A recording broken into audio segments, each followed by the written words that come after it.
Cold nights, I'm a prop in a scene. When it chills, cuffing season dream. Useful warmth, while it open wide. When the ice melts, she slides to the side. Draining my pockets, heart left on the floor. Empty promises I can't ignore. Season change, she bounced like a check. Better option, now I'm just a speck. Cuffing season blues, I'm left in the frost. Use and bruise my love, the cost. Play the role till the next guy shine. Cuffing prop, now she mine.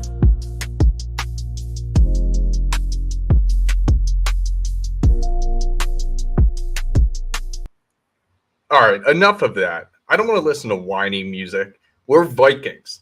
And Vikings, climb aboard the DragonShip.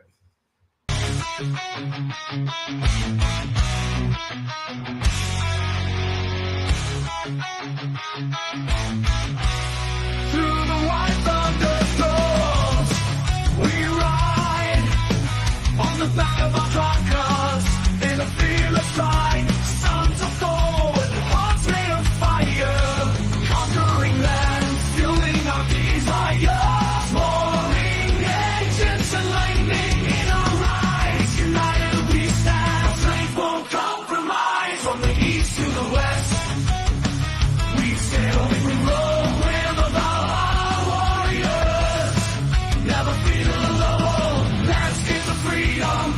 Beneath open skies, the promised land where our spirits arise. We battle the storms and tides of the sea. Now we've arrived in the land we're meant to be.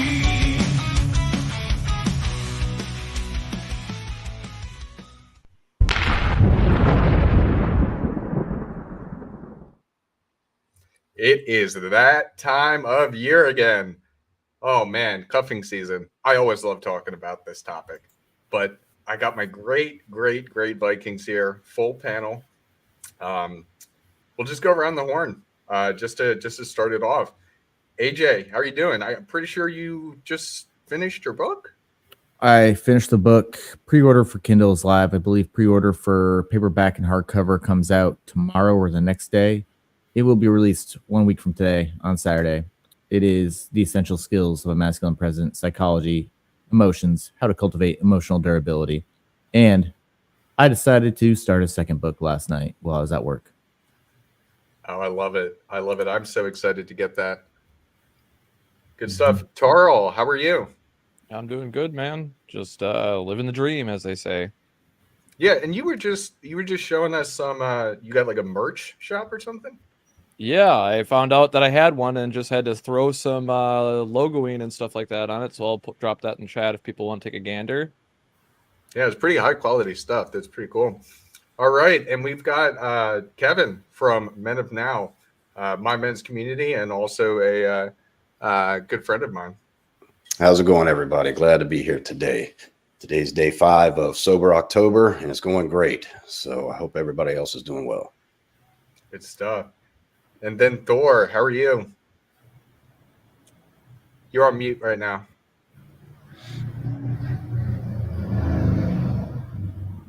Skull, you savages. Look at this. Look what I got in my hand. 3 release books, a 4th coming out. This is the definitive series, gentlemen. If you want to know what I can do to live the red pill life. And really, being red pill is nothing more than rule 0. What is useful, what works, understanding male, female, intersexual dynamics, and much more. Actually, understanding relationship dynamics between men and women in business environments and personal environments and social environments, and using those techniques and understanding how to project your true self out into the world as a dominant masculine presence and achieve what you want to achieve, bending reality to your will for your benefit and the benefit of others. Because, you know, here on the DragonShip, we had that philosophy where a rising tide lifts all ships. We are that rising tide. By extension, we leave people better off after we have found them than before they met us. And that has paid us back triplefold. So I'm excited to see this book series going out because we've had quite a few commitments from many men in this space. to write on particular skill sets that were important to their masculinity. Nobody's done this before. So over the course of the next 13 months, you're going to see quite a few guys want to jump in and tell their experiences around these skills and why they were so important to them developing their identity and creating success and fulfillment in their life. And it's not just limited to men. Some of these skills can extend to anybody, but it's primarily focused at that because we all know that, I mean, Dr. Warren Fell came out with the boy crisis, and his solution was to be more emotional, more emasculated, and capitulate to the demands of progressivism when it comes to women. That is not the solution. The solution is strength. I very much agreed with Nietzsche on that. Weakness is very dangerous. Now, a lot of people will disagree with that, but I absolutely firmly believe that having weak men will eventually destroy the society and strong men will take it over. You can look through history. They've written books about this. What's the latest one that's popular? The Fourth Turning, something like that. But essentially it describes that. This is the counter to that, for sure. Take a look at those books and the authors coming out. Incredible. I'm so excited because I've read AJ's stuff. Ray's stuff's incredible on setting a frame for yourself so you have a direction to move. And then if you take a look at my book, you'll have a basis for the 7 skills of a dominant masculine presence, which go way beyond alpha and beta and put you in a place where you have the vibe. There, I'm done. Good stuff. Good stuff. Cool. Yeah, I am so excited as we're seeing these books and what the future is going to hold. Great stuff. Nuke, how are you? I'm doing great, man. I got the Substack going, and then shows 9 p.m. on Sundays Central. So Good stuff. And you did Rule 0 this morning, right? yeah, I hosted Rule 0. Lots of fun. We talked about how all politics are gendered, because now, we're getting close to that. And I want guys to understand that it all boils down to girls versus boys for politics, or at least whatever benefits girls. So, Interesting. yeah. Interesting. Good stuff. All right. And then we've got Renegade Wingman. How are you, sir? I don't know if you've been on before. So if you want to introduce yourself. No, I'm spectacular. But part of the Men of Now group, so very much enjoy that. And then done some off-stream meetings with the fellow dragons here as well. So great group of guys. But yeah, no, I'm here, excited. I'm predominantly a dating and lifestyle coach, and just recently launched an affiliate program. So anybody who refers anyone my way, I give you 30%. So that way everyone gets a benefit out of that situation. But yeah, excited to be here. And thanks for having me on the stream, guys. Awesome. Good stuff. Well, before we even get started, I do have something that I need to share with everybody. So I was made aware that Paul actually got published in the news talking about this book series. And it's a very well-written article, and it compares the book to other very famous books in the space. It does have it listed out here too, if you guys haven't seen what that those different skills are. So this is what you guys can look forward to in all of these different books that will be coming out. Physicality, psychology, presence, problem solving, prosperity, power, and passion. So I'm going to go ahead and throw this in the chat if you guys want to read it at some point. But I just wanted to share that with everybody because I thought it was pretty cool. So I'm going to drop that in there for everyone. Now, cuffing season. Now, does everybody here know what cuffing season is? I think so. Okay. So let's define it first, and then I'm going to talk about why I find it so interesting. So cuffing season is the period of time around October, and everybody has a different timeline. So I'd be curious to know what everybody else's timeline is. But it's essentially around the time from October to after Valentine's Day, around that like spring break kind of area. During this time, a lot of people get into relationships. They're short-term relationships to have somebody for holidays like Christmas. And then they typically run through to Valentine's Day, where of course you got to get your Valentine's Day gifts, and then they break up. And I've seen this cycle like crazy. So specifically, and I was sharing this with AJ last night. I went to Penn State. It's a school in Pennsylvania, the middle of nowhere, really, and it gets very cold. And so for us, we feel seasons much more than a lot of other areas, even more so than because I'm in Philadelphia, so it's not that far. We don't even experience seasons the same way. So the way that it would work there is that around that time period, every girl would shack up with somebody, everybody, because the girls didn't like to go out in the harsh winter temperatures. Like we're talking nights where it's in the teens, and then there's snow and ice everywhere. So nobody would want to go out. And it was fascinating how slowly but surely, as you were going through November and then December, you would see less girls out at the parties. And it never failed. And then once January hit, everybody went home for winter break. Once January hit, girls didn't go out at all. It was miserable. The period of January and then for the first like 2-3 weeks of February, it was really, really hard. And I was social chair of my fraternity, so I'm throwing a lot of large parties in mansions, and which is sick. I love, great memories there. And it was really hard because you want to fill it up and have it be like the best party possible. But during that period of time, it was like impossible because everybody was inside. And without fail, right after that Valentine's Day period, boom, everything back to normal. It was like the school doubled, tripled in size. So I find it very interesting.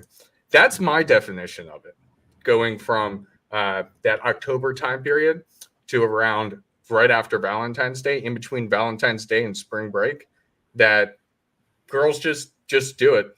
I don't know exactly the logic why, but that's how I understand it. AJ, how do you understand it?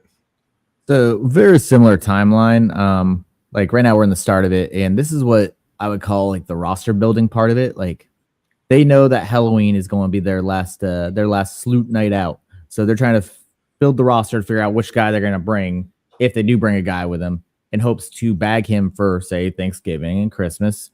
And you might have that mid-season bye with New Year's, and then everything is to get to that Valentine's Day partner.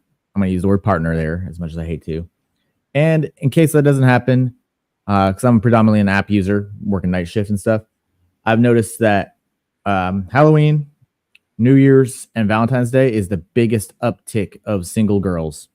So I'm pretty much online with you with the timeline. Okay. Interesting. I've never heard of that before, that there's an uptick on like app usage. Well, like I noticed there's a lot more single chicks or single on right around Halloween, like the 3 days to a week before Halloween, literally 2 days before New Year's, and like the week before Valentine's Day. Interesting. Okay. Tarl, I want your opinion on this. Do you agree with our timeline? Is your timeline a bit different? Yeah, I think depending on the context of the individual, that there's some variation in there, because I've had lots of female friends, and being a non-judgmental person, more discerning than judgmental, I got a lot of info, right? So a lot, I'm from a similar type of a climate like you, where like in the winter, things can get literally deathly cold. If you get stuck outside for too long, you're gonna get frozen, right? If you don't got help. So you would see a lot of that, where when I was doing partying during the winter, there's no parties, right? In the winter months completely. As soon as it started, like October's like the last hurrah typically for most girls. And they usually will try to lock a guy down about, October to November. Because usually the thinking is that they get a boyfriend around that time. They can still dress like a, 304 during Halloween, because they just got the relationship, so it's new, so he'll understand she already had plans. right? And then it goes into, oh, now we met around, before Halloween. Now I can take him home for Thanksgiving and for Christmas.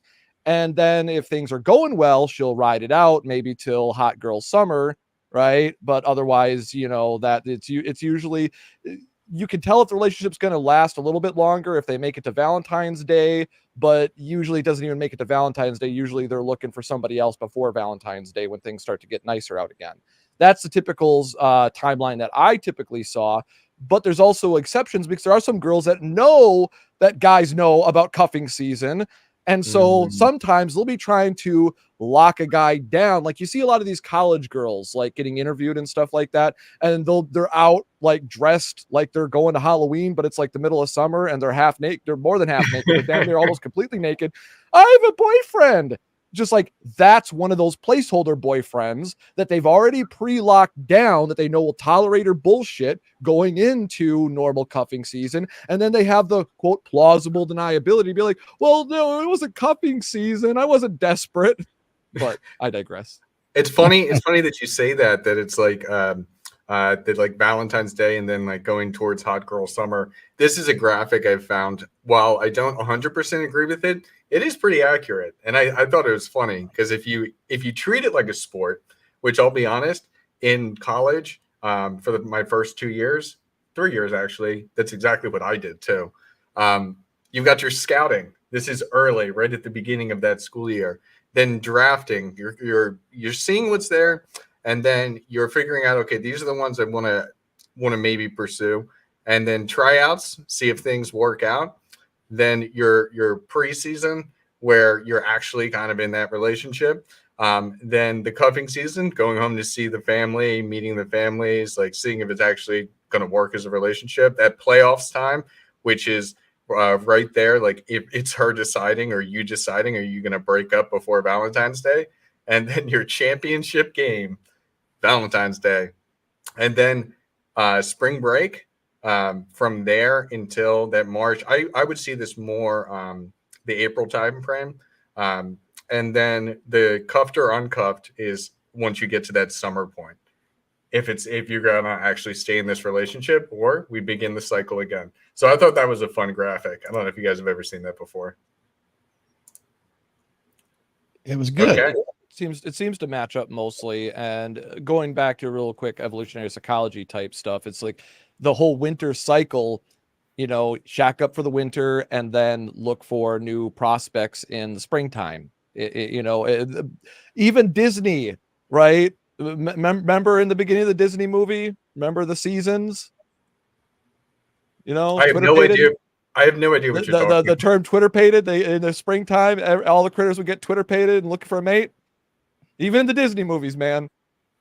Talking about like a thumper sitting there fucking flapping the ground and everything. Mm-hmm. Gotcha. Kevin, do you have anything to add? What's your experience been with cuffing season? Well, I'll be the first to admit that I had never heard the term cuffing season. And when I heard you say it, I had to really think about what you said.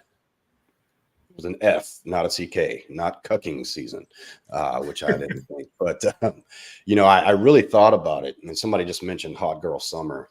Cold girl winter is very real as well. So, no girl likes to be cold during the winter. So they want to find somebody to keep them warm for that period of time. And I think AJ mentioned it, looking back, I'm not on dating apps anymore. However, when I was, I can think back and, when it started to chill out, that's when it stopped being, hey, let's meet at this bar. Let's go to this restaurant. Hey, you want to come over to my house and watch a movie? And what that normally led to is spending the night and that. So it makes sense. I had never really been familiar with cuffing season as a title, but now that I know more about it and as we're talking about it, it does make sense.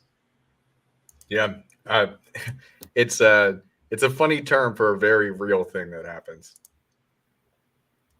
Thor, yeah, have you put a name to it, Yeah, absolutely. Thor, have you had experience with cuffing season? Not in particularly, but I do. I'm wondering, when I looked at this, and I've looked at it before, that there's possibly age and biological factors going on here, along with psychological factors. Biological factors, you guys realize there's mammals and there's birds that essentially go through this same cycle. It's quite common with mammals. So how much of that is embedded in the DNA? Winter's coming, survival is a priority, male's provision in many cases. Not all of the mammals do this, but some do. And, in the spring, offspring arrives. I saw somewhere that birth rates in certain areas do as well. We seem to follow that pattern as well. So I think, what do you guys think? I mean, I think the weather could be a factor. You got longer nights. Security and provisioning is important at a biological level and a psychological level. And when it's dark and you're alone, that can weigh on the women and the men. And I'm wondering if it really is, if there's any delineation between age. You said it was common in the college age folks or the mid-20s and 30s.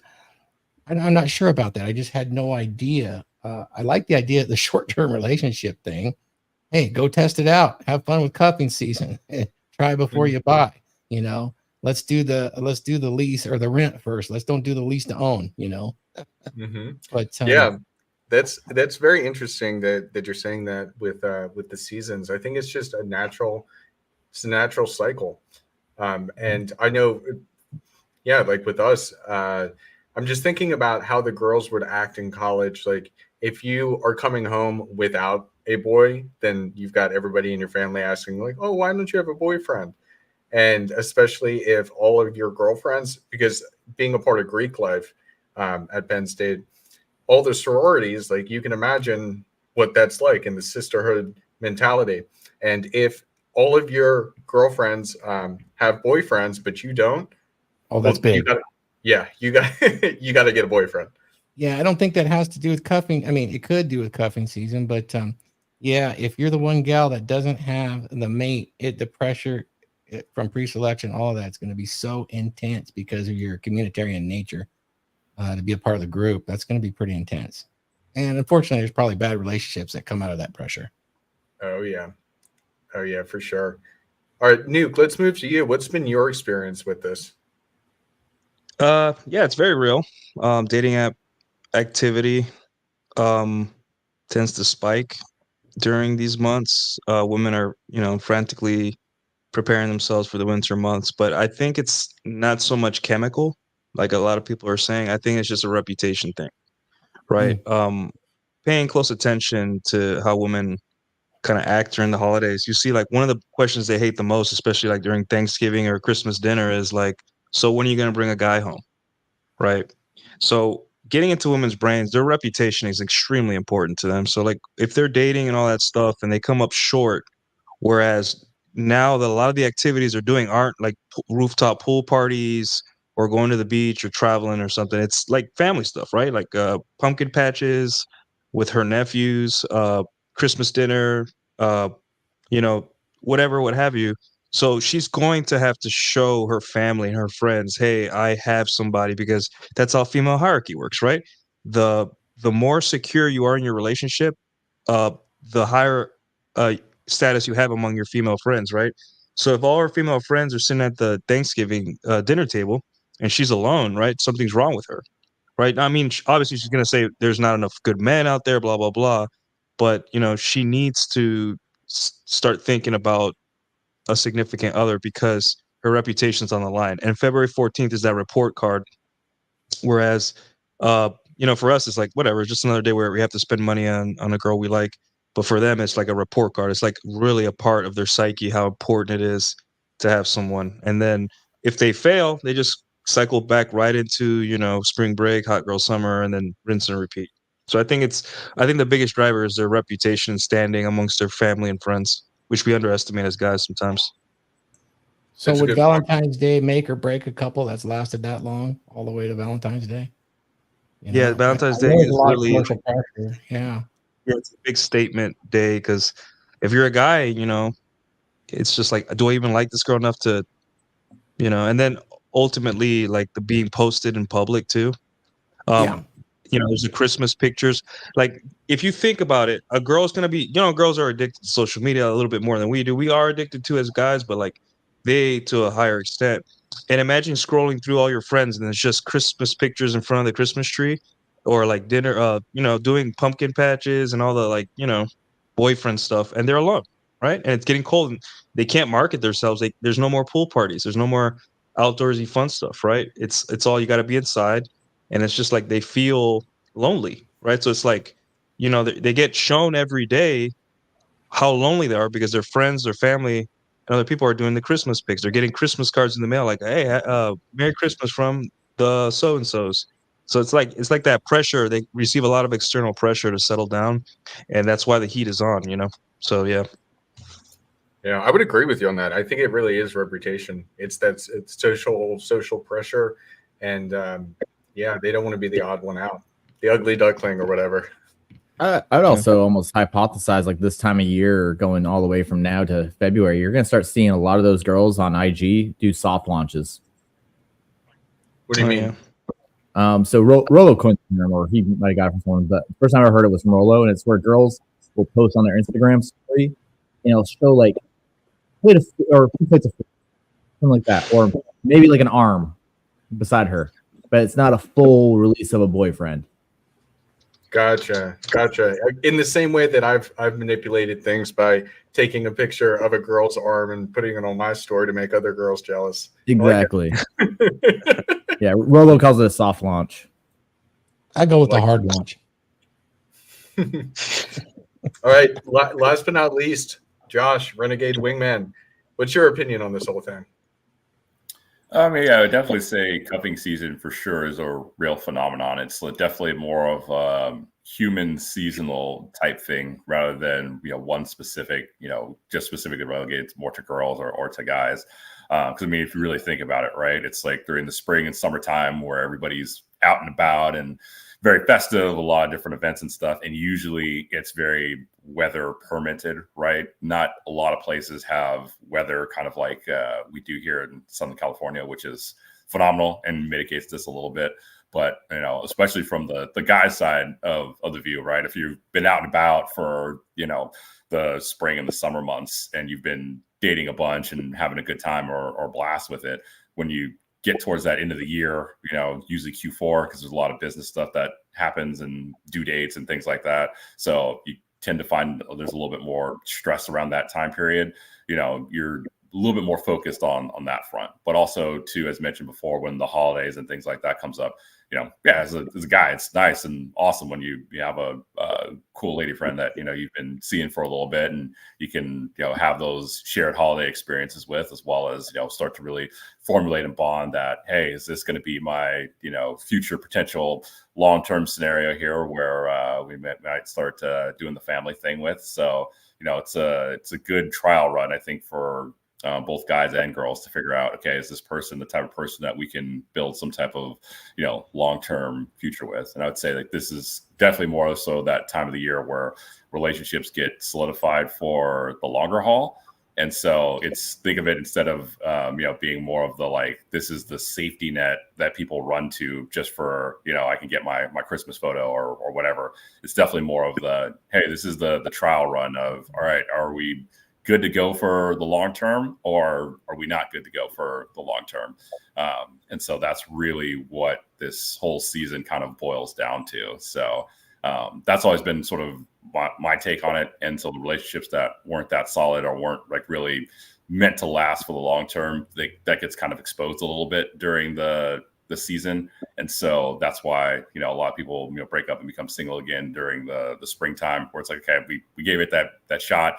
Really isn't, really working out. So let's go figure it out again. But then for a lot of people that, do make it through, that's when it's like, okay, cool. We're locked in. We're good to go. Like, we've made it a very, we had a solid run at, and we figured out, okay, we work really well together. We don't need to go back out there to participate in that sort of, single dating field anymore. Like we're good. Then they wind up getting really locked in and doing fairly well for the longer haul, so to speak. So, I would say cuffing season is definitely more of that trial run to say, all right, are we good for the long term or are we not? Because, what's the point of dating anyways, right? For a lot of people, it's trying to find an exit from the dating market. It's not necessarily like a temporary thing. A lot of people are, very long-term minded on it.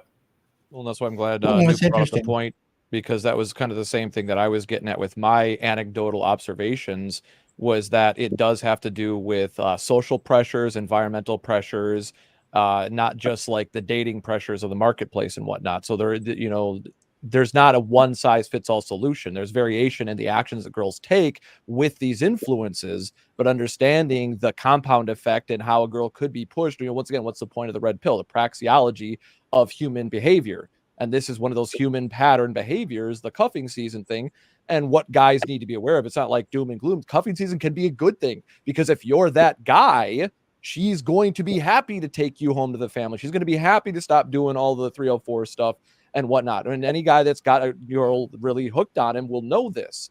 But the thing that guys got to watch out for, and this is what the red pill tries to warn guys about cuffing season, is that you got to beware if you're getting some success with a girl and you're that placeholder boyfriend. That's where you can be setting yourself up for wasting a lot of time, where she's just using you to fill those social cues and those social needs in her own mind, or maybe for her social circle. And she's not really valuing you. You're just that placeholder.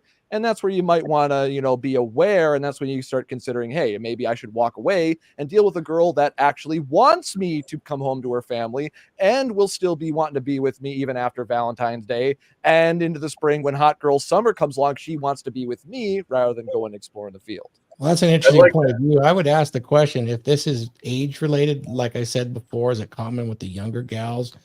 And is it comfort over passion that they want to do this, or is it just a phenomena that the men participate in too, such as Taro alluded to, that we're really all looking for the LTR? Or does this actually affect gals that may be at the epiphany stage and the alpha rediscovery phase, let's say between 28 and 40?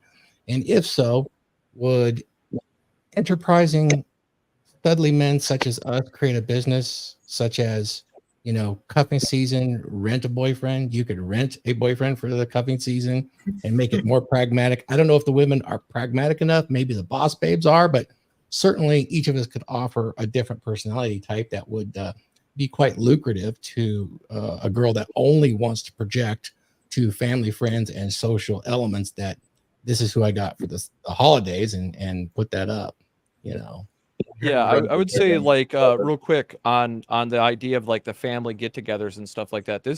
Girls are going to get those sort of social pressures no matter what. If they don't have a boyfriend, it's going to be like, why don't you got a boyfriend? If they got a boyfriend, it's going to be like, when are you getting married? If they've been with a boyfriend for a while, it's going to be like, when are you having kids?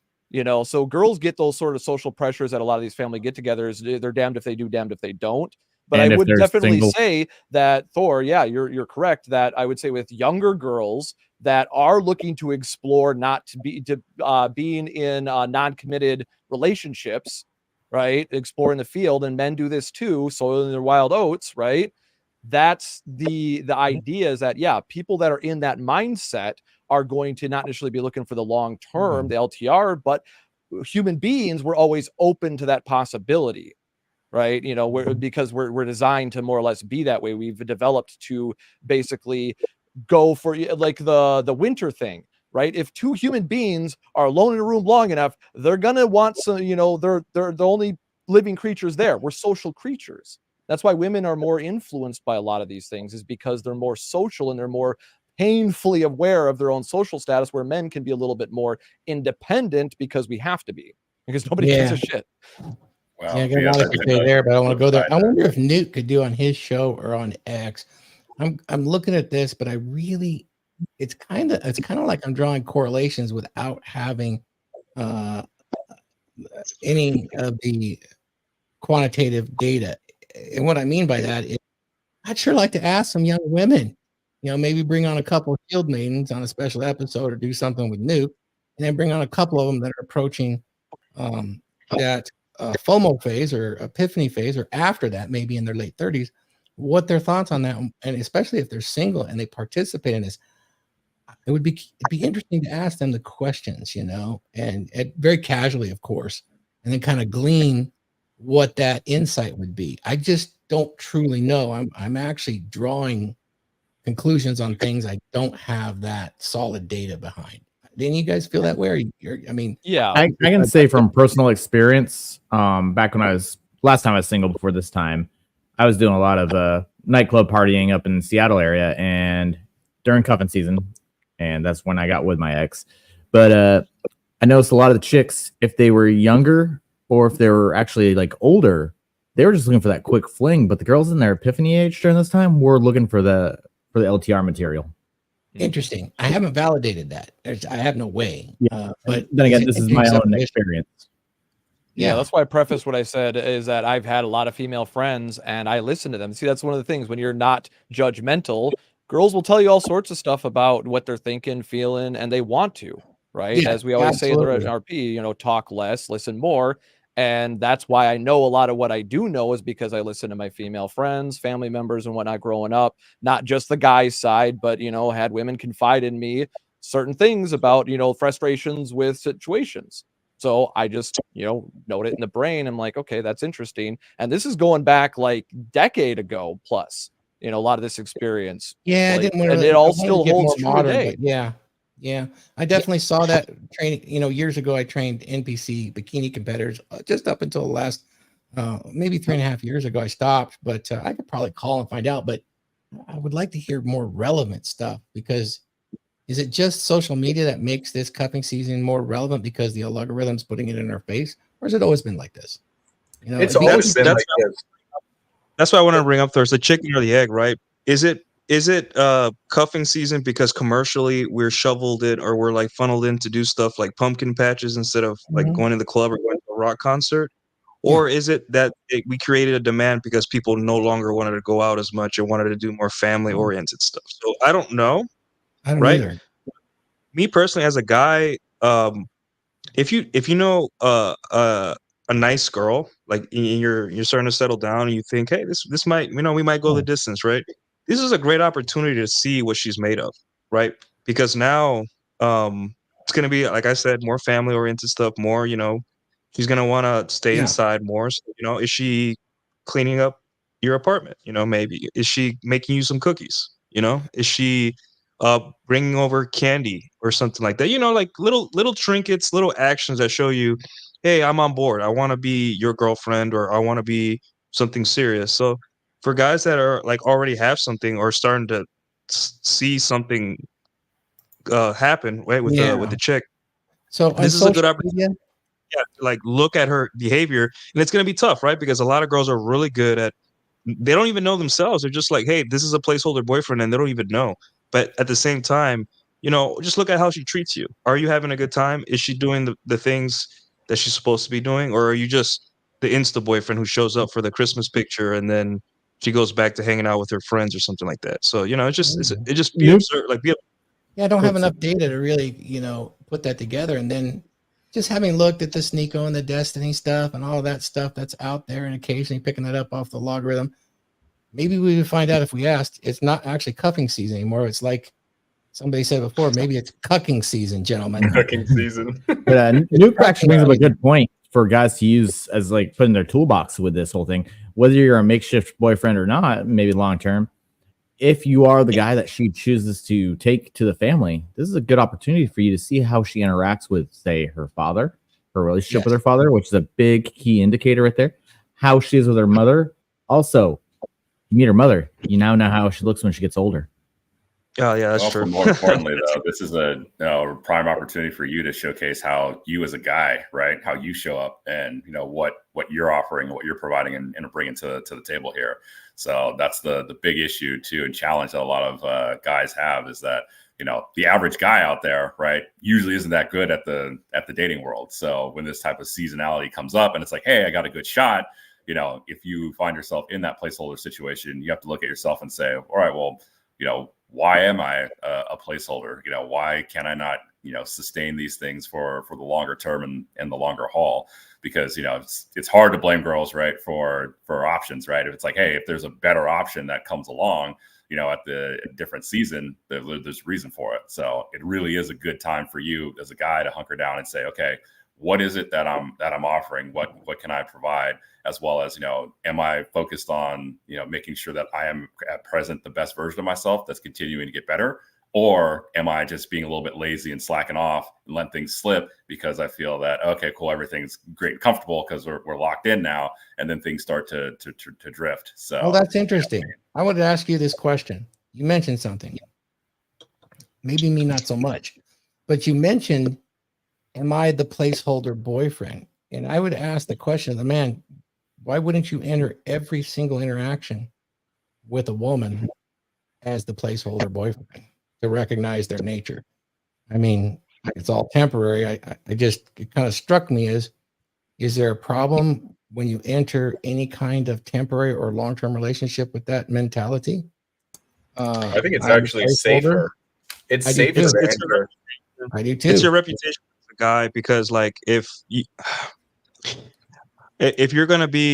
find yourself in a situation where you're just like, hey, this girl doesn't have genuine desire for me, I'm just it's like your own ego gets affected, and you're not, it's gonna be hard to square that circle when you're just like, hey, she isn't prioritizing me, I'm prioritizing her, and you just like Renegade Wingman said, that's a time of self-reflection. You got to be like, okay, so I guess I'm easy to dupe, so I got to fix that. And also, Yeah. I just, I got to be hotter. I got to be more attractive. I'm doing something that's making me like very easy to manipulate and very easy. Like maybe I seem desperate. Maybe she just said, "Oh, I picked this guy because whatever." Maybe you're giving away your money and your time too easily, right? And she just took it as an opportunity. So I want to shout out everybody in the chat. I see you, Crazy Mama. I see, man, there's a lot of folks in there. Thank you for joining the chat, guys. Please go and join everybody's channel. Everybody runs a YouTube here. Super chats are so welcome and they're so useful. Our host today is puts a lot of work and effort into this, so much more than I could, and I appreciate everybody on the DragonShip, particularly everybody that's in the chat. This is really, really good. I think that's fantastic. So please do that. And of course, back to Huds, if you got a square or Nuke, if you got to square that circle, you just fill it with the gap, the only gap that counts, and you'll be okay. So I want to speak on this. I want to speak on this here because I thought it was interesting what you were saying, Nuke. Because there have actually been times where I identified that I was just a placeholder boyfriend. So instead of like thinking about it, as you were saying, of like, okay, what could I be doing better? Like, why does she not want to have a serious relationship with me? Hey, I just was there to enjoy the ride and have fun and gain the benefits of being in a relationship. I mean, it does come with new experiences. It does come with gifts and stuff. It can just be fun if you can recognize it. And then it's up to you to decide, okay, how long do I really want to stick around, or how much time, energy, effort do I actually want to put into this? Yeah, well, women, Briffel's law, women don't stick around unless there's like some kind of benefit. So you just got to know that you're the one getting benefit. Like it's like a job. Your job is to make sure you're getting paid for your time the way you want accordingly. So if you do decide to engage in something where you're just like, hey, I think this girl just wants me for sex, or just for cuddles, and stuff like that. If you're okay with that, sure, have fun. You ultimately decide what you want out of life, and you get to opt. You either opt in or opt out, right?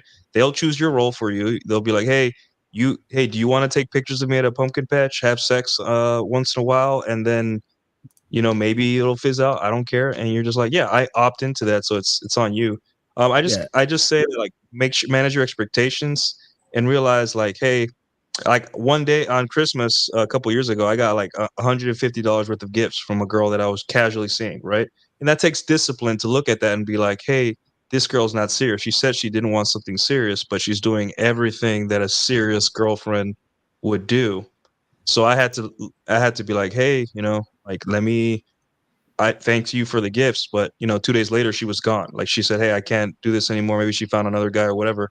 But you have to have discipline. You can't be the type of guy that, like, anytime a girl does something nice with you, to you or for you, you like fall in love or something like that, or like think it's just like hey, I wanted you to be my boyfriend. You just gotta be disciplined, emotionally disciplined, and that not a lot of guys can do that. Not a lot of guys are like you, Huds. Yeah, you both bring up a good point with that. Like, this would be a good opportunity if you're, say, the makeshift boyfriend or the placeholder boyfriend. It's a good place to get experience, especially if you're wanting to live the bachelor life and you just don't care. have that outcome independence, mental point of origin, abundance mindset, all that together, and just go have fun. As Paul Bauer talks about in his book, facilitate the 3 Fs, which is facilitate, fun, and fuck. Yeah, if you just go eyes wide open, which I think is the big point that Huds was making there. Just be eyes wide open about what your situation is and what you're going into, right? So if you are in that sort of like makeshift placeholder situation, yeah, be eyes open about it, but have fun, but also do a little bit of reflecting on like, okay, if I am in that makeshift position, then how have I allowed myself to be in this sort of makeshift placeholder position? And then 2, for something that I want that's going to be more on the serious front, how do I learn from this so that way I can apply it to be a better version of myself in the future to get what it is that I am looking for? Because even though a lot of guys out there are looking to really explore and enjoy that bachelor lifestyle, a lot of guys out there do want to just find a nice girl and start a family and do all that, go that route, which there's absolutely nothing wrong with that. So, how do you get from, that point A to point B? And so I think a good point that Huds and Nuke were both talking about was, any situation you find yourself in, A, it's your fault. So you have to figure out, all right, how am I in this situation? But 2, I be eyes wide open about it. So that way, when you're eyes wide open about it, then you don't set yourself up to, be crushed. And, it's like the guy that goes to the strip club. It's like, oh my God, she really loves me because she came over and sat down on my lap and we were talking for like 30 minutes. And then, it's like, all right, buddy, know what that was. So in other contexts, right, you just got to know what your situation is. So what you can deduce, hey, am I a placeholder or is this more? And that way, if it's more, you know how to proceed. But if it is a placeholder, then you also know how to proceed.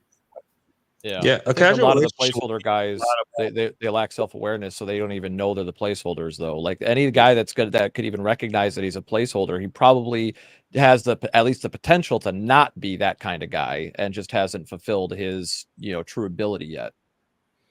Yeah. Oh, are you coming at me? Hold on. You coming at me? You're saying I didn't know I was not good enough at the time when I recognized I was a placeholder and I was getting a bunch of free stuff and free sex? No, I'm just making a joke at you, Taro. Go ahead, Kevin. But not, something that Thor said that made a lot of sense is if you go into it more realistically thinking that, okay, maybe I am a placeholder, whether it's cuffing season or not, it takes about 90 to 120 days to really get to know someone and their true self. Because the first 30 days, everybody's on their best behavior. Everybody's putting their best foot forward. And that starts to decline and you start to learn the real person. And so that's when you, at that 90-day, 120-day mark, you can start realizing, okay, do I really have strong feelings for this person? Or is she just my placeholder? Am I just her placeholder? So if you go into it more realistically thinking like that, instead of developing feelings too fast or investing too much too up front, which will turn a lot of women off because you can't keep that energy up for the long term. That's a good way, a realistic way to look at it, during the winter season, because you're spending a lot of time together at the house. You're not going out as much. She's not getting as much attention in the real world as she would be in the summer. And so that might cause her to monkey branch once winter is over or cuffing season's over and everybody's going out again and she's getting more real attention from real other people. That would be a great way for a man to look at it that, okay, we're both placeholders at this point because now we're just getting to know each other. And don't invest too much. Don't try to overindulge in her feelings. Don't let her overindulge in yours. And use that cuffing season, sorry, I'm going to say it wrong, to really get to know person and develop feelings that maybe you don't want it for the long term, just like she might not when everything gets over with. So I think that would be a great way to look at men and women both going into relationships in the first 90 days is to be more realistic and realize you might be just placeholder for at the time. So that way at 90 days, when the male or the female monkey branches, you don't get your fucking feelings hurt and you go into a hole for the next 6 months. You bring up a good point there, Kevin. Ryan Stone actually talks about this a lot with his current chick. Like he put her on her 90-day probation and she just never left. And now here they are 12 years together. So I think that's a very healthy way to look at it. It's like, 90 days, see what happens. If she's still there, cool. If not, no hard feelings. Well, it's going to take about 90 days to see the real person, because I've done this myself. The first month and a half, I am Prince Charming. I am what every girl wants, but then I can't keep up that energy. And I learned my lessons the hard way on that no, man, don't go 100% off the bat. You know, take it slow. Don't give her too much attention. Don't invest too much of your own time, your own money, your own resources, and let her see that after the first 90 days. And then that's when you can actually develop feelings for each other and then move on to a better relationship. And yeah, you know, that first 3 months is always the honeymoon phase. But, you know, again, cuffing season, right, as it's called, is, again, a good opportunity, right, to showcase, all right, cool. You know, from the girl's perspective, a lot of the time it's like, you know, we're out and we're single and it's like, okay, cool, you're a nice guy. But, like, you know, are you really about it, like, fully through and through? And so, you know, cuffing season is definitely a good chance to showcase just like how fully through and through and completely, you know, as a guy you can be and how you can show up.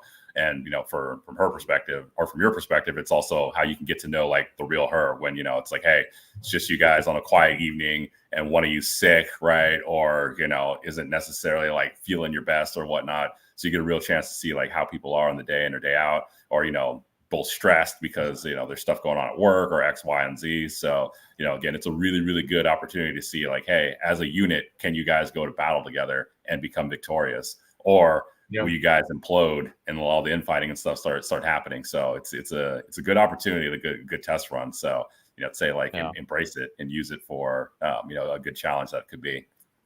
Well, that's why the advice is always 6 months to a year for most people in the space is like, yeah, you need to, before committing to anything serious, especially like marriage or anything like that, at least minimum 6 months.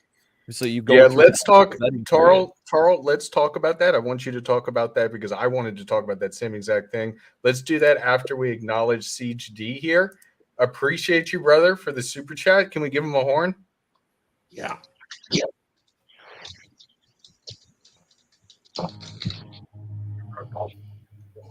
I can barely hear it. Here. I got it, Thor. I'll give him an old fit Don DeMarco. There you go, the classic. Siege D, appreciate you, man. Yeah, really, really appreciate it. Yeah.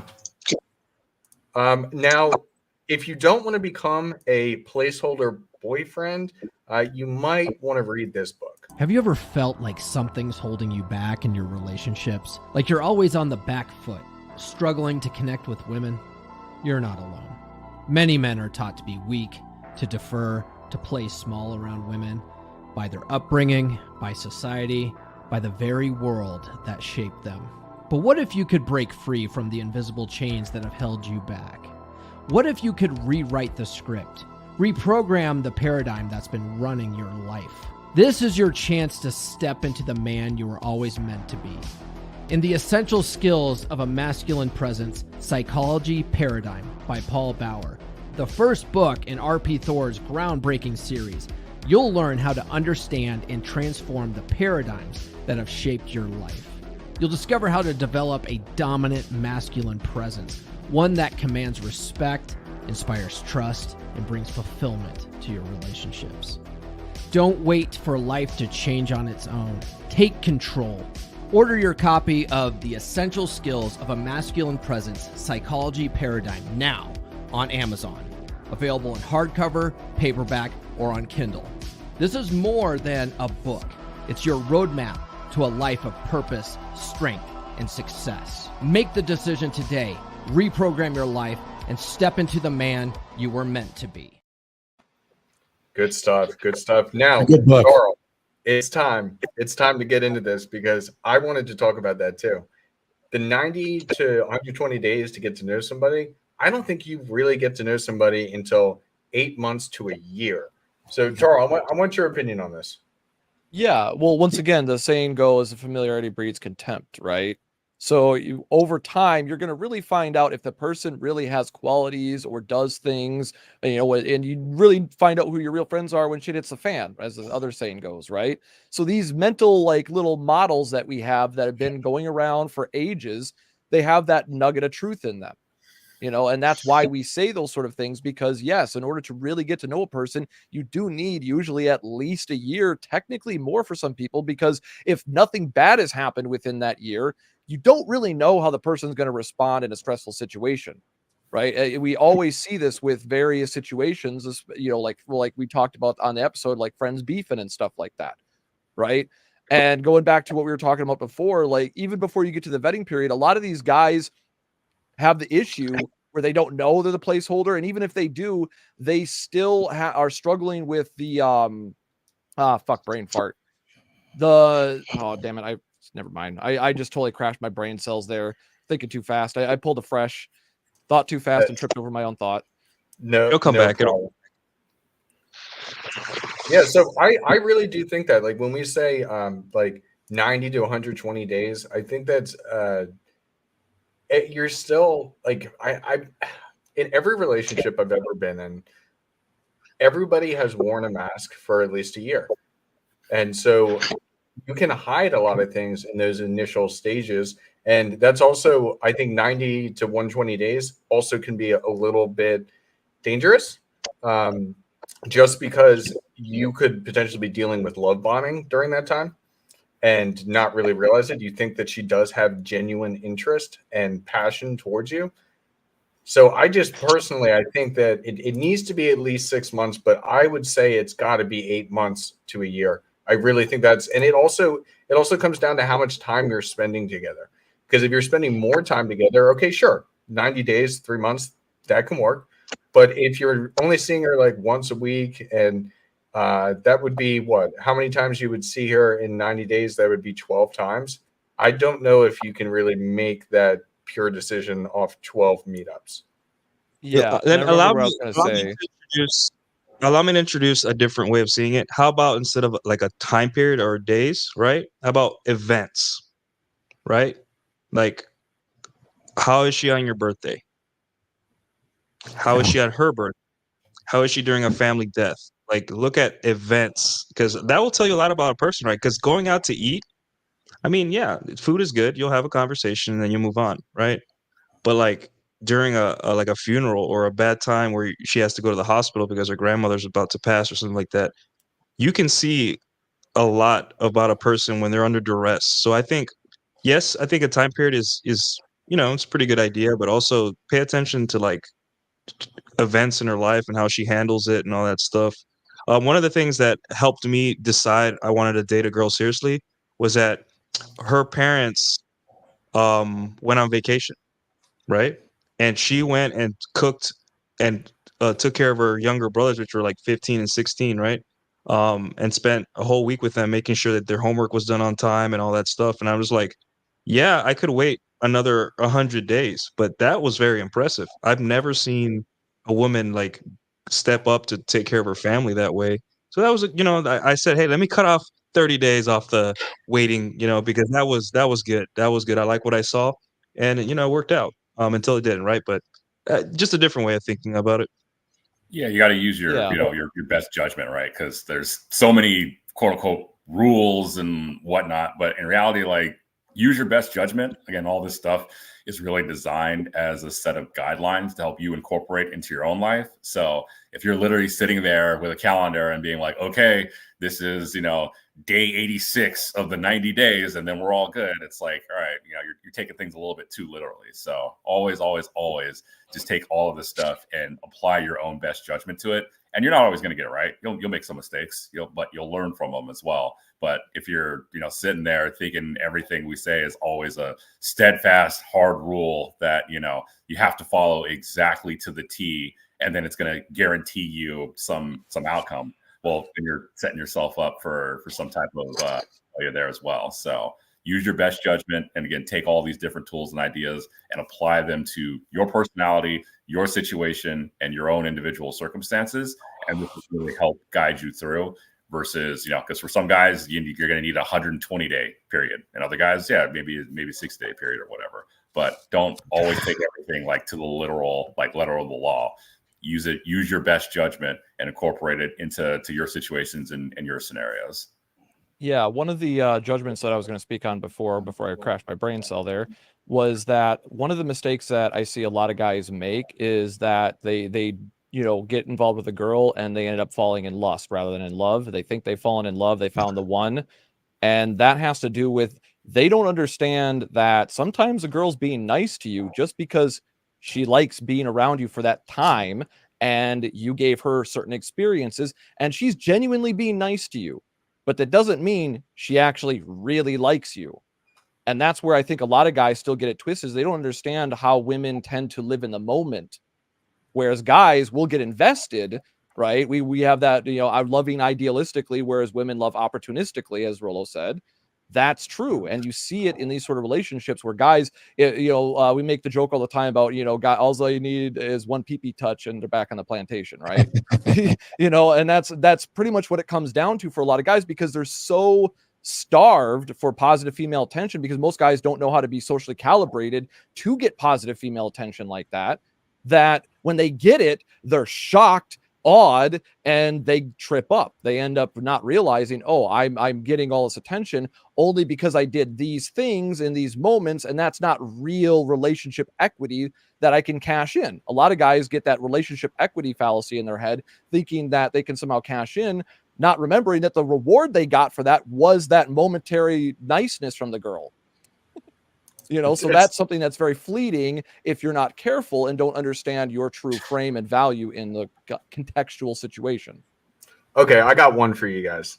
Have you ever seen girls that end up dating guys that are less attractive than them just so they can manipulate and get what they want? It's not just overt, like, oh, so I can manipulate him. It's because once again, the idea that a girl wants a man that could cheat but doesn't want him to cheat. Yeah, I've seen some girls pick guys that were less sexually market valuable because they didn't want to deal with a guy like me that would actually they'd have more competition with. They'll be like, well, I don't want to have to fight as hard, even though I know really women are all in competition with each other pretty much on every level. And that's why they're always giving each other bad advice on almost everything. So that being the case, yeah, I have seen that. And it is a real thing. Now, to that what degree is very contextual on the woman, once again. What's that say, Thor? Base to enemy. Those that know. Love it. Yeah, I find it fascinating because there's like one girl in particular that comes to my mind that I had known through like college years, actually high school and college years, and afterwards, during the entire time, she would get with guys that were not at the same attractiveness level that she was, and she would do that specifically to like get the most out of them, and she would stay with some of those guys for longer than necessary, even if the relationship was crap. And I've met some of the boyfriends and like talking with them, like, I just find it very interesting. So it was cucking season for her. Well, I would say you kind of touched on it. Attractiveness is one thing, but if they're getting more gifts, take her to nicer restaurants, the person might be a little bit more opulent than the attractive guy, so she gets the nice handbags. Yeah, that could sway a woman to date a woman date a man that's not as attractive as she could possibly get. However, she's getting a lot of other fringe benefits by being in that relationship. One thing I noticed about women, though, in the long run, is that some women, I don't know how many, but they become very flexible. Like some women can learn to actually love certain men. They get some sort of familiarity, like with a dog, and they get really attached. They may be terrible women and cheat and all that stuff, but they get really attached too. I've noticed some of that. I don't know if that's cluster B stuff or not. But some women definitely get really, really attached quick. I would argue it is a little bit, Thor. That's kind of like they want to get their what they call grade A. What's the word I'm looking for? The guy who gives her like the grade A attention. She wants to keep that guy around, but she wants to get her other needs met and use that as a weapon later. I think so. You stated it better than I did. Sorry about that. No, I'm trying to think of the actual terminology that Viking uses on that. Yeah, it's grade A supply. There we go.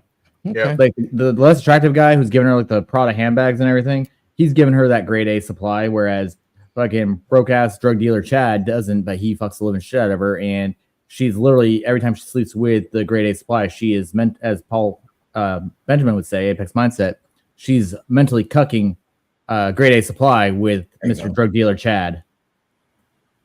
Yeah. Well, I think it could be a cultural thing too, because I mean, if you look at a lot of third world cultures, especially in Asia, if they don't really care about the 6-pack abs or 6 foot tall, Right. as long as you can provide that they don't have to work. I mean, that's, given the things the necessities they need in life, that outweighs having a Chad. It really does too. It's a cultural thing as well. If we're just talking about Western women, yeah, that might be, like you said, the grade 8 supply of what they can get out of it, but that won't last.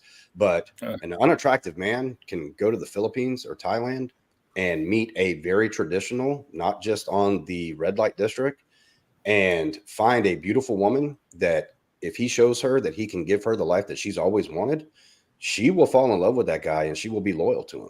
So, there's a difference, very big difference in culture when we talk about Western women to women that live in third world countries. Yeah. But even in the West, ever met anybody like that's really ugly because of scarring and stuff? I had 2 friends. One of them had scars on his face from a childhood attack from some animal, and it disfigured him. But it was in such a way, as a grown man, even with a patchy beard, the women found him so attractive. It had nothing to do with anything else, but in some cases, it just doesn't matter, In some cases, I'm talking exceptions, of course. Well, it depends on, once again, it's a multi-factor equation. That's where a lot of guys forget. But what is the unifying thread amongst all the characteristics? Are you a hard worker that's working towards something that's going to gain progress over time? That's the question, that the hypergamous question. Is this guy doing something that is going to get somewhere? Does he have a future? Well, he did. And that was part of my first experience with a dominant masculine presence. Yeah, he was ugly, but he had those qualities of the skills we were all writing about. And that coupled together with a couple of face scars, it looked like he could take care of himself and survive anything. I think that was a factor. Yeah. I'm just drawing conclusions based on history, but that would be my best guess. Yeah. It's a genuine display that he's a survivor. Yeah. Doesn't matter how he got the scar. He's got a brutal scar and he's fully functional. Yeah. That's he could have got the scar from just tripping in the kitchen while cooking. But the girls don't look at it. Cutting a scar into his eyebrow, fake scar. Mm-hmm. Yeah, so again, the fundamental question is always going to be, are you someone that she can bet her future on, right? And so that's the ultimate attractor factor, or attraction factor. And so, that's, and people always want to talk about the difference in cultures between, more traditional cultures, usually more so in the East versus in the West. But, in the West, there's still a lot that varies on, individual, right? Where I've definitely been in a lot of different circles, and it doesn't matter how Chad, whatever it is you are, you will get absolutely zero attention or time of day, because the folks that are in that particular sphere, they're very much looking for a certain level of lifestyle that if you can't come anywhere near close to providing that, then cool. Does it not matter, if you have the 8-pack, whatever, you will literally get no attention or time of day. So, attraction factors do vary quite a bit. But I would also say that a lot of it is more, say, socioeconomic in the circles that you're in, because you'll start finding as you move up different socioeconomic levels, then the rules start to slightly change and alter and differ quite a bit.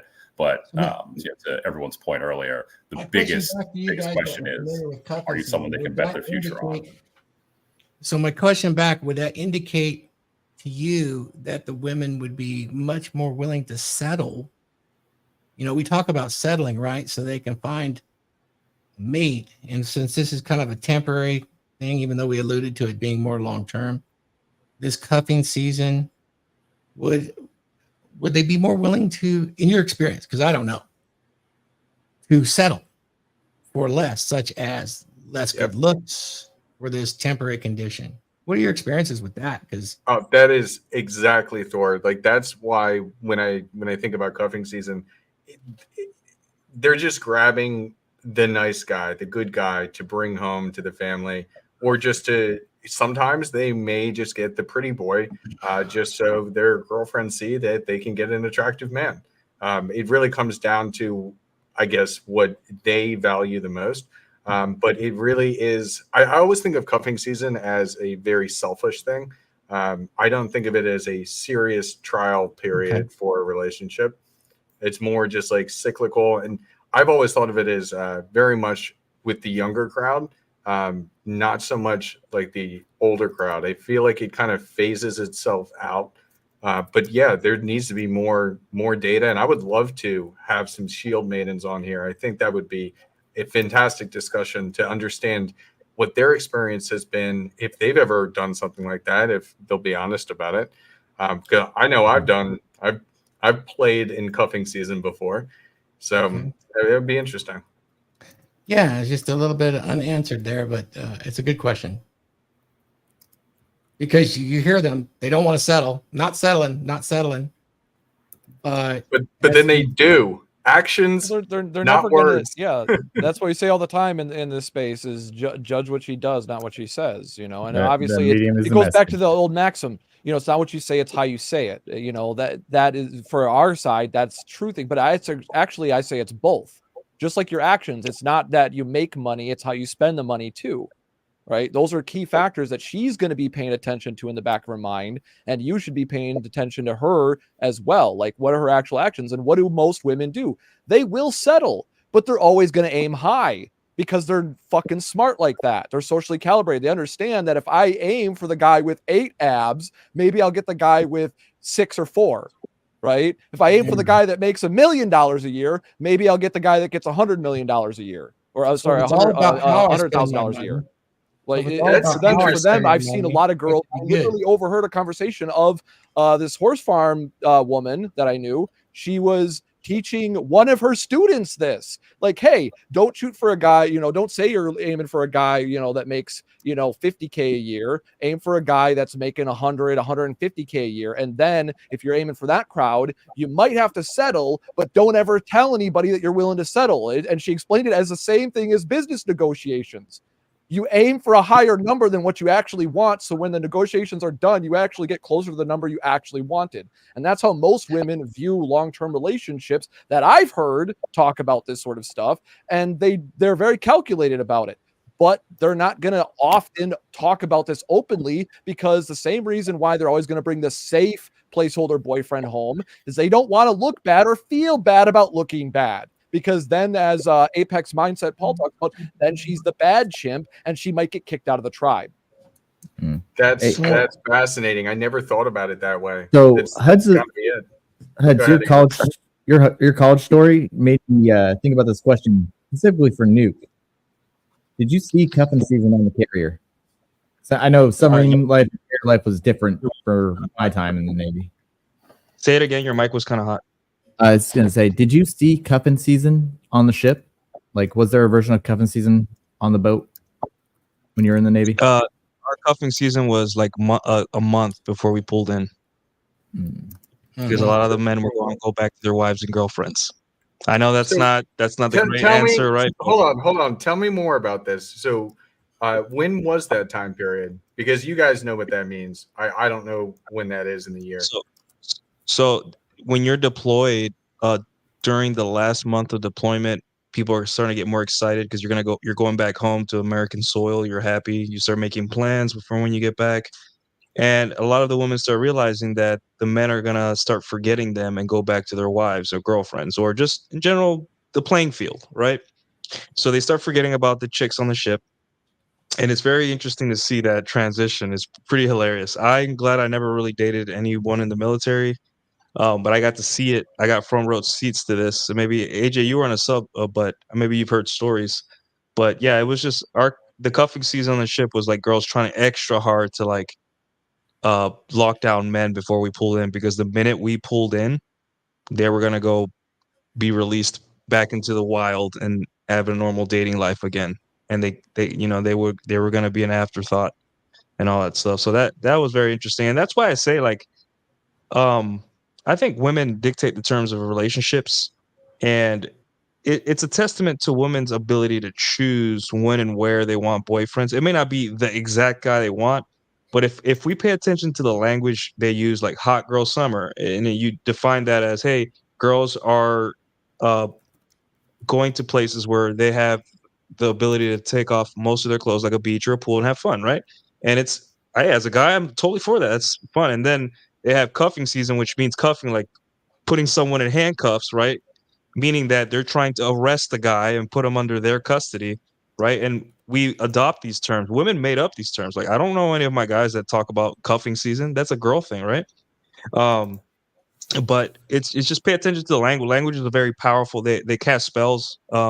So just pay attention to the language, and it'll show you kind of like the why and all that stuff. And as a guy, like, you may seem that it's kind of evil and nefarious, but also it a lot of the work gets done for you, right? Like, imagine you're dating a girl in August, and then you've been planning dates, and all of a sudden it's October and she's like, hey, can we do this? And now she's planning stuff and she's putting in work because she likes spooky season or these kind of things.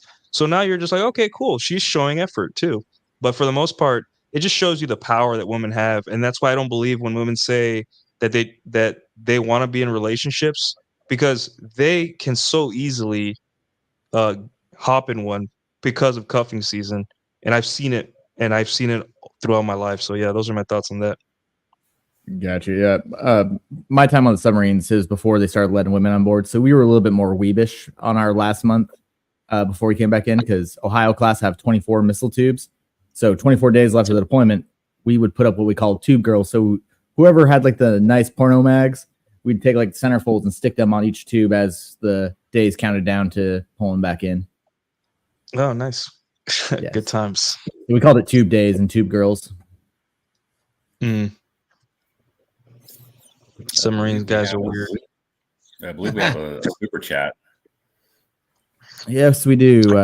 We got $5 from Dark Knight Dev. An invested woman is the nucleus of a relationship. An invested man is as common as the common cold. Women make it a relationship. Pretty much saying the same thing that Nuke's been saying the whole time. Can we get your devotion doesn't matter much, because that's what men lead with nowadays. You have to be fun and exciting first, and then devotion comes as she earns it and as you dote it out to her, right? You can't be women don't care about your doting qualities as a boyfriend if she's not wanting to fuck you first, and think you're hot. So that's what he's trying to, that's what he's trying to say there. Gotcha. And I'll get the war horn for him. I got the soundboard. Yeah, okay. As they say, right? Men can build a house, but women make a home. So, we're a complementary system. So we need each other. There's a very essential element that they provide. So, a lot of guys out there with houses, but don't quite have homes just yet. So, cuffing season can be an opportunity to do a trial home or a starter home, so to speak. And this also goes back to what Nuke was talking about before. And that's something that I think we should talk about is, how do you know if you're the placeholder boyfriend? How do you know that something is serious? Well, look at the behavior. If in this relationship, she's not making either your life or your home a home, okay, then it's probably not for real, or she's not ready, or she's not that invested in you. Want to know how I know, Huds? Does she care? How important is she? Is it that I am on her social media? Like, does that she is absolutely? Yes. Yeah. Do I need to be shown off to her friends and family, or is it very intimate between me and her? And hey, like, eventually, yeah, we'll go to dinner, but it isn't like her prerogative to say, hey, here's my boyfriend, first edition. Like when we show off stuff to, like, guys show off like their cards or their weapons or whatever. Does she show you off like that to her friends? Yes, there's a little bit of like, oh, you need to meet my friends, because women do want you to be a part of their life. But do you get that feeling that, like, if she couldn't show you off on social media, you wouldn't exist? That's how I tell. But every man has their own way. Well, it comes tell down you what, to you have hold frame in the on one relationship. second, Tarl. I'm going to admit something here. I knew it all. I saw those signs. I saw those signs myself in one of my relationships where I was one of those guys where she had asked me to take some photos of her so that she could post to her Instagram. And I had mentioned to her, why won't you put me on your Instagram? And she had said, it's because I don't want my family to see that like we're back together. This is the girl that got me arrested, by the way. So she was like, I don't want my family to see that we're back together just yet. I'm like waiting.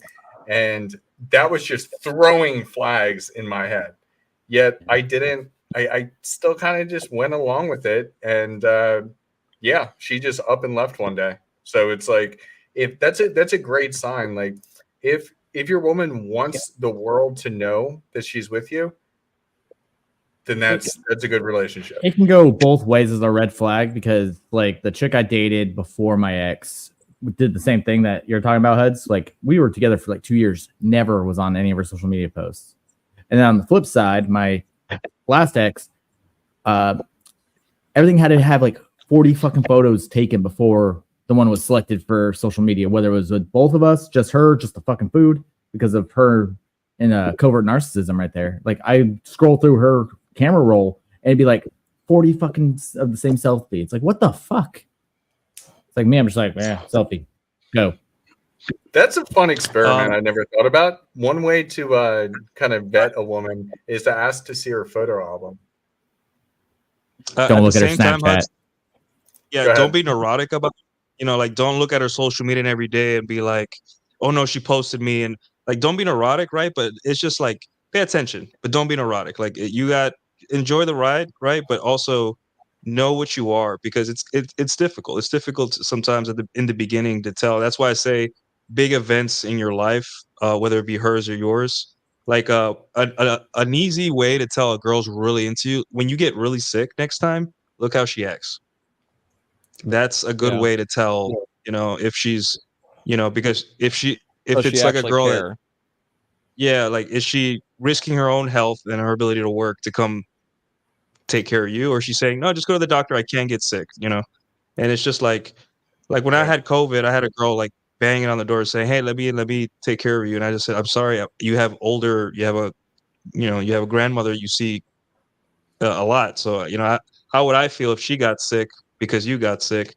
But at the end of the day, right, this is not something you should be neurotic about. You shouldn't be like scared to be, oh, I'm going to be a placeholder boyfriend. If you find yourself in that situation and you don't like it, then, you could just say no. And if you do like it or don't care, whatever, Yeah, no reason your to ultimate power as a man, as we always say, is to walk away. And I would say in terms of like practical advice, like going back to what we were talking about a minute ago, how to tell if you like your girl, if you're the placeholder boyfriend or not. It comes back down to frame once again. So like, do you have frame in the relationship? Is she like when she's making holiday plans with you? Like, is she dictating plans to you, or is she trying to get on the same page as you and your family so you can both go see your families and all that and do that sort of stuff? Is she working with you on those logistics, or is she just telling you like, oh, we're going to my families at this time, and more or less low key fuck your family? Some girls will be that overt about it. Some of them will tolerate to go into your family, but the ones that really care, that are really into you, once again, they're going to be coordinating with you, making sure that logistics get handled so that way you can all see your family, because she's demonstrating what she actually cares about you and your happiness and your family as being part of hers. That's a real test when you can see her mindset on like, what is she coming to you with? Is she coming to you with dictation? And you'll go like, oh, we're going to do this, this, this. Or is she going like, hey, my family's thing is this. When's your family's? And like, how can we coordinate this? Because sometimes you have situations where you have to go on the same day in the same town, right? I know not everybody's from a small town, but where I grew up, that was often the logistics, is that both families are within travel distance on the same day. So you go to like all the, like maybe even some uncles and aunts, family get-togethers, great grandparents as well, if they're still around, so maybe this isn't, current information, but pay attention to that. What are her intentions? What are her actions in the relationship dictating? Are you the one with the frame, or does she have the frame?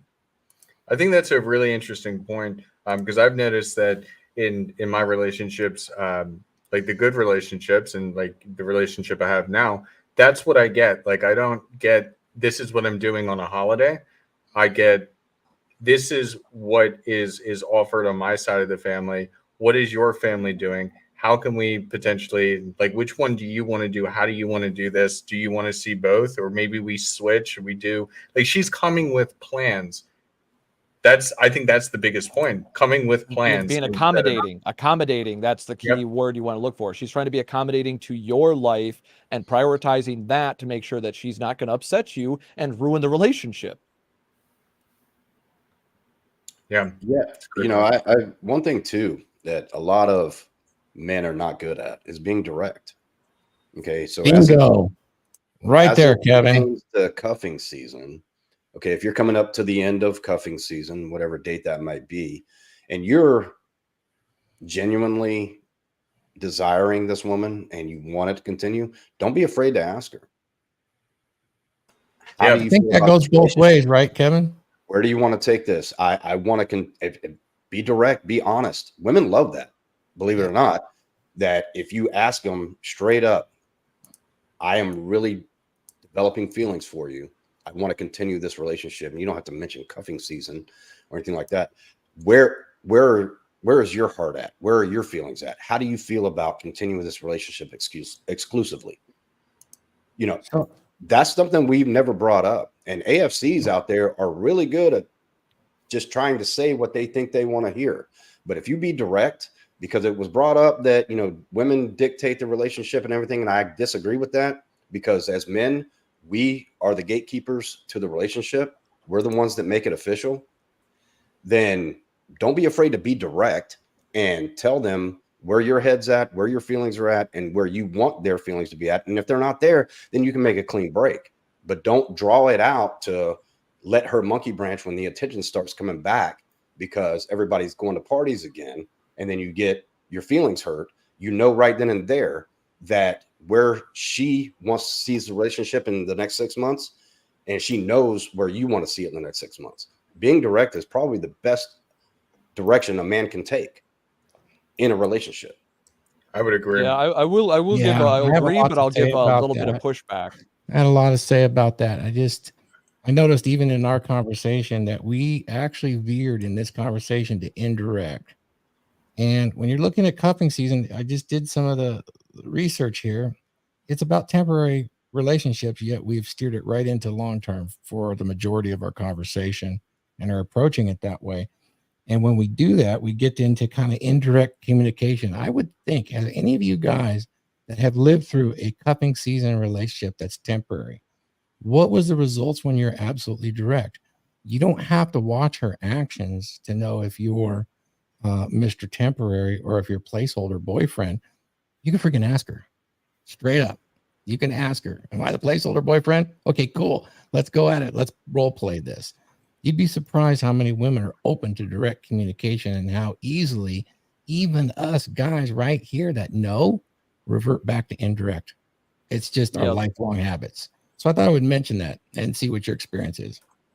Well, actually, that plays right into the pushback that I wanted to give back. Is my assertion would be that if you're getting to a situation where you're in a relationship like that and you're having to even ask the girl, then you're already screwed up with your directness. Because if you're being direct with her, you've already told her what you want. You've been goes back to one of the things, taking a page out of Donovan Sharp's book, is that you make the girl ask you for the relationship, not in a passive way.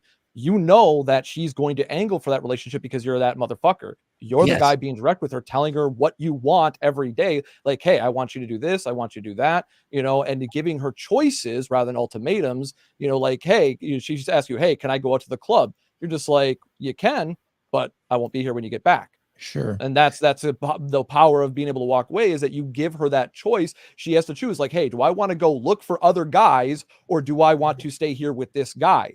And he knows what's up. He's like, I'm not going to be here if you go look for other guys. But most guys don't know that's what she's communicating when she wants to do a girl's night out. Right. And she doesn't even know necessarily that's what she's doing. That's the instinctual behavior. And her friends are talking into it. She'll make whatever mental gymnastic excuses she needs to justify that situation. So going back to my point is that, yes, guys do need to be more direct, but they need to be direct way sooner so they don't have to be direct in a situation that Kevin was saying, like that's a situation you shouldn't even find yourself in, because if the girl really likes you, she probably would have asked you 2 or 3 times before you even got up to the cuffing season family get together Yes. about wanting to be in a relationship and like, what are we? You want that girl to be, that's one of the easiest ways to communicate. If you're telling your girl, training her, oh no, the dreaded word, teaching her what you want, she's going to ask you. She's going to have that genuine desire come to you and be like, what are we? Like, then try to lock you down. And that's how you already know through her actions, not just her words. I would argue before you even get to that point, you need to have some establishment of either outcome independence or a little bit of counter dependence in there, just in case, like that way you have that ability to remove your emotions from the equation in case things do not go the way that you thought they were or you wanted them to. So you're fine with her or without her. Guys, we need to treat our relationships from the beginning. They are all temporary. And we immediately are jumping into this LTR thing when we're talking about temporary relationships, which is okay for certain principles, but you're so much better off if you're direct and realize that it's temporary as you move through this process. Now, the whole at the Valentine's Day mark, if you want to make it an LTR or something beyond a main plate, cool. There's lots of game you can do. But for cuffing season, I wanted to know your experiences, those of you that have lived it. How is it the indirect versus the direct communication versus just observing their behavior? Anybody try that? Absolutely. If they haven't, that's fine. Let me chime in on that real quick. Unless you want to go, Nuke. It seems like you're ready. Mention it in passing, right? Hey, you like where this is going? Or do you want something more serious? No? Okay, cool. And then never mention it again. That's it. Don't, because after very that's direct, right? It's and make it nonchalant. Don't do the sit down, honey. I've been having these thoughts lately, just on a walk or having a drink with her and be like, maybe you're grabbing her ass or something. Be like, hey, are you good with this or you want something more serious? Like, be very casual about it. Very like masterful. Don't sit down and do the dad talk, just, honey, I've been having these emotions about you and I feel like no, just like a player, like a womanizer would. Just be like, hey, you like what's going? No, yes, okay, no, okay, cool. Well, then we could get casual. Anyways, what did you want? You wanted a beer or a drink? Like you mention it in passing and then never bring it up because I like it. While you're still in a form trying to, it shows you like, hey, you just want to know, right? And then even then, some girls will feel a little bit uncomfortable, but it's much better than being more supplicating and making it like a therapy session, right? Remember that if she's there, she's probably there because she wants to have fun. And then when she feels ready herself, she's going to be like, so what are we? And that's a good place to be in, right? Because now you get to decide whether you opt in or opt out. And now you get to decide, hey, do I really want to be with this girl or was I fooling myself? Because now she's the one to bring it up. So it just be very nonchalant about it. And it's how you say it. Like it needs to be like, like that. Even though deep down you may actually like the girl. And I did it, and I got my answer really early. 3 months in, I was like, okay. And then we just had fun after that, and I didn't have to worry. I didn't lose sleep about it. The only thing is now I had to protect myself a certain way in the bedroom by using prophylactics because now I know their bets are off, right? And as a guy who's dating casually, sometimes you have to have discipline. You may see her profile active on Hinge, and it may be pictures that you took of her, but she's still coming over every Tuesday or Thursday. So what do you make of that, right? So you have to understand what you're opting into. If she says, no, I don't want anything serious, and you stay and you want something serious, don't be surprised if maybe one day you're out and you see her with another guy. There are no rules, right? But you decided that. So you have to man up and be like, I can't do this and just leave, right? Every man is different and they have to decide for themselves what is best for them. So you would use a combination of indirect and then lead it into direct conversation? I would not. Yeah, I would just mention it in passing. That's all. Just mention it in passing, like no big deal, and then move on with your day. Don't have to talk about it. Okay. Just curious how successful that is, being direct immediately versus ramping it up. I find that being indirect first is a lot better. It's just because it's also how women communicate. And so we're essentially talking about cuffing season is similar to developing a friends with benefits situation with someone. Yes. Yeah. So you soften into it. And then if you decide, okay, or you're seeing that this is going to be a placeholder boyfriend type of thing, or you see it as something that you want to go long-term, well, that's when you can be direct on it. It's like, I'm not really, or you wait, as Nuke said, you wait until they ask the question. I think it's always best to wait for them to ask the question. I really do. I don't think that there's, unless you really are unsure about something and you have rock solid mastery of language. I don't know. I think it needs to be them first. Yeah, it's the classic concept of you start out with some coquetting, right? A little bit of teasing, and it just like a cat with a string. And that leads into where you then see if she wants to play with you, then you can be direct and start saying, hey, I want this, I want that, not making demands, but once again, giving choices and seeing what she chooses. And if she keeps choosing what you want, your fun, and trying to enhance your life, that's when, and let me preface this too, because Thor, you gave me some pushback there. I view all relationships as temporary, even the long-term ones. Just I make that very clear. When I first, because I was direct with my girl after she left her boyfriend to basically have me as an option, because she said that she didn't want a relationship if she was cheating, right? So she got out of a relationship and we started fucking. And I basically after a few months, I told her, well, just so you know, basically at this point we're pretty much dating, because the way I see it, if we're fucking, we're dating. If we ain't fucking, we ain't dating.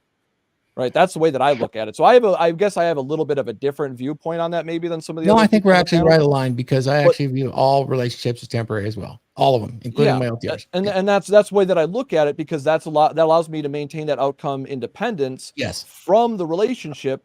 And I didn't have that. I lost that for a while, because that's how I was when I first started the relationship. But as time went on, I started doing more of the acquiescing and all the bullshit, the death by 1,000 paper cuts. And, 10 years later, I had to find this space, and that's what's fixed it. So, and our relationship did start around October, funny enough, right? So that's why, but yet 15 years later, my girl is still with me, right? This could have been like one of those placeholder boyfriend, like it was, she liked me, and I could have just been that guy that was friends with her, and we went home with family. She didn't even fuck me at all. Right. It could have been one of those situations, but I did escalate physically because I treated it as a one night stand rather than trying to be in the friend zone. And it ended up being more because it's like after the one night stand, she didn't want to fucking leave. Right. She didn't want to leave before that. She was just always hanging out with my brother, my family, and just always wanted dragging her boyfriend along. Right. Very obvious that he was the placeholder boyfriend, and it's just like she's getting dragged along to hang out with me. So it's very obvious. I'd already seen the actions, but then I capitalized on it. And, like I said, we are here now where she's still in the chat supporting everything that I do and showing that, it's still a temporary relationship, but it's been 15 years. Like it. I like it. Cucking season works. Oh, man. I love that. Well, guys, We've been going for a while. I think it's around time that we do some final thoughts and where people can find you. This was a great discussion. It was really interesting, the different angles that we were talking about, because cuffing season is real. It is definitely real. And if you're a younger man, it's much more common to kind of fall into those manipulative types of relationships. But there's a lot more research to be done, and we got to get some shield maidens at some point. Yeah. So we'll start. We'll start at the bottom, Josh. If you want to go ahead and give us your final thoughts on the topic, and then where people can find you. I would say that it's a real thing just to be cognizant of, and there's a season for everything, right? So there's a season to be single, season to be in relationships, and different. As long as you're aware of sort of what those different seasons are, and again how you can use those best to your advantage, then always be eyes wide open in any situation or scenario. So it's kind of my final thoughts there. But if you want to find me, you can find me my website, my Instagram. Those are usually the two biggest spots. I do have a YouTube channel as well. But thanks for having me on here, guys, and greatly appreciate the lively discussion. Absolutely. Good stuff. And then Kevin, I'm actually going to jump to you. to give your final thoughts here? No, we touched a lot of points today, and cuffing season. Yeah, it's another label that we can put on men and women's dynamics in a sense, and it's something to be cognizant of. But don't let it. If you meet some girl in October, don't think, oh, she's just using me for cuffing season. So I would say that it's something that you need to be aware of, but it's also something that you can capitalize on as well, because that gives you 3 months to really learn about during the winter months, to learn about the girl and see if you really like her, because you're spending time with her and her alone, and also use it to your advantage to find out if you want to continue or don't continue. But other than that, you can find me at menofnow.us. I have an Instagram, but I'm not going to put that out there right now. And just thanks for having me, and look forward to the next time. Good stuff. Good stuff. All right, Nuke, I'm jumping to you. Hey, so yeah, Amuse Mastery, right? We already know women's behavior and how they act. We know why. Order a pumpkin spice latte and watch, relax and watch. That's all you can do. And it's all about staying a step ahead and using your power and options in the sexual marketplace to get what you want, right? And that's really it's all about. So you guys can find me on a Substack. I put the links in the chat, and my YouTube shows tomorrow at 9 p.m. Central. Thank you. Stuff. You were dropping gems today. Tarl, let's no. go. Yes, sir. So, final thoughts. Understand that cuffing season is not something to be afraid of, as was already illustrated here. It's part of the vetting process. And paying attention to those red flags or disregarding them, as Huds did at one point, that is up to you. And you will suffer the consequences of your choices, whether you like them or not. That is what the result is at the end of the day. So pay attention to the vetting process and be honest with yourself, both about your results and her results. That's the key thing. Like, it's a 2-factor equation. I get really tired of people trying to say, it's just about the men, it's just about the women. Because like you go to certain parts of the quote manosphere, and you get guys going just like, oh, they talk about too much the women. And you go to the others, oh, they talk too much about the men. No, it's both. Both men and women need to pay the fuck attention to what's going on. And men are the leaders, so it's our job more to pay attention. We're the captains. And if you're not the captain, she's going to try to take control, and she's not as good as you as being a captain. So if you got a non-captain leading the ship, you're going to get bad results. Pay attention, and you can get good results. Like you said, understand the seasons and the different times. I agree with the Nuke on this 1,000%. You need to pay attention over the course of that year. Pay attention to her responses, both positive and negative, to different situations, and be honest with yourself. The biggest problem, most men see the red flags. Most just aren't honest with themselves, and they keep hoping that they're going to get that idealistic outcome. Be realistically optimistic, not idealistically optimistic. If you want my merch, you can find it out there. Thank you. Good stuff. Thank you, Tarl. All right, AJ. Oh, it is cuffing season, and it's coming. I grew up in Northeast Vermont. It gets kind of cold in the wintertime. So here's my little funny anecdote to this. Dragons, aka the big girls, they produce a lot of body heat. So if you want to stay warm, you might want to cuff up with one of them. Just saying. But final thoughts on it. Cuffing season, biggest thing about it I would suggest for guys to do is just do the 3 Fs. Facilitate, fun, and fuck. Other than that, I'm dropping all my links to Gumroad, YouTube, I believe, and my pre-order for my Kindle. Book comes out next Saturday. As you can see, I'm slowly starting to pack up. I close on my house on the 6th, which is actually the same day I'm flying out to PA to go hang out with Vince and Huds. Vince from Masculine Geek. We're doing a little Gettysburg get-together for a week out there. Other than that, you should see me on Glenn's channel a little bit more often. And once I get to my next place, I'll probably start streaming on a regular basis again, besides the DragonShip. Nice. Good stuff. Good stuff. Yeah, you're gonna have an interesting time when you see my place with all the different Legos. Dude, I swear to God, if I step on one, I'm gonna kill you. Dude, I have a cut on my foot from stepping on one the other day. It was actually the very first time that I can remember where I went ahead and stepped on one that bad. It was pretty rough. But this topic is really interesting to me, especially because as a social chair of a fraternity, and a very large state school. I am constantly interacting men, women, Greek life. And I saw it, and dude, it was so funny. Just like when we knew the relationships going on, you could pick it out so easily which ones were going to break up by the end of that season and which ones actually look like they would continue. So it's always interesting to talk about. It's always interesting to talk about the intersexual dynamics between men and women, because we are so different and we are so much better together than we are apart. But understanding why men do certain things and why women do certain things. So I thought it was a great discussion. I really appreciate everybody being here. What we are doing right now over at Men of Now, which I do with both Kevin and Josh, we have been going through the history of how we ended up here when it comes to the manosphere, when it comes to Red Pill.